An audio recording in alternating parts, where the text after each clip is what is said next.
Side, that is actually kind of right. I'm smart. So I'm smart. All right. What I did was, as you can see here, just as my finished product is a 2005 Subaru Fender. I worked with several people who I could just consider as my Sweeney. Steve Plow, Craig, or known as D.B. Cooper, and Jason and Evan. They were all people who helped me out. Steve's Autobody.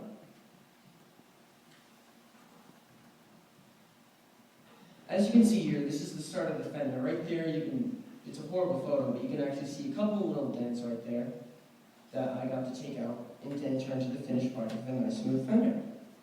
And those are what I like to call dent hammers. They get all your dents out. So, not the true technical term, but it works.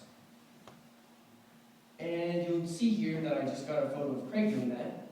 And I found out actually with modern metal, it's actually designed to crumple, so the car takes the impact rather than you. So a lot of the times the metal will stretch, so you can never actually get it back to its regular shape. So as you can see here, after hammering all the dents out, we still have little bits left. And you're never ever going to be able to truly get those out. So we go on to the next step, which is mudding. And those little dents before what we call high points. We want to make that all nice and even with the rest of the fender. So that is what you call your base. Once it hardens, you typically sand it with 36th grade sandpaper. And generally it takes 5 to 10 minutes to dry. Generally your humidity, just all little variables in there. And there you go, I'm about to sand it. See, I did some work. I didn't have them all do it. And then Craig decides, hey, let me make your life a little easier. Sanding this is hard. Take a power tool. Okay, I am happy with that.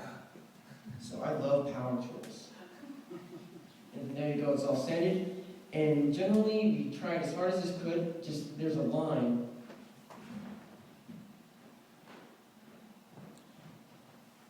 Right there.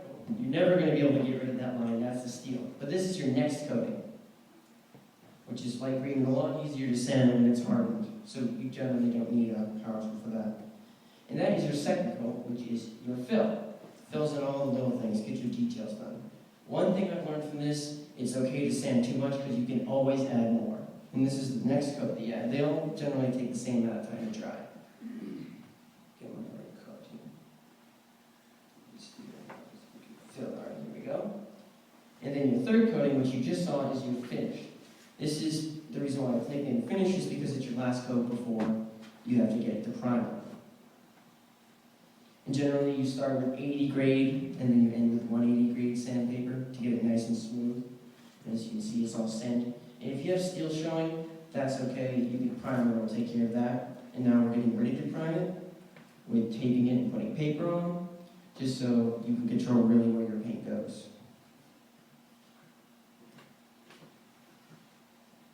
And as you can see here, I got a shot of Craig putting on primer, which is what you need to do before you go to paint.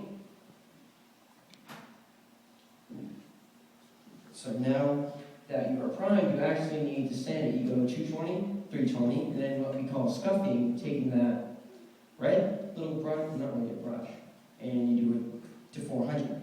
Now this is me painting it. This is my proof that I actually painted that fender. I actually did it. So yes, I'm accomplished. I feel happy. Thumbs up. There you go. It's painted. Yes.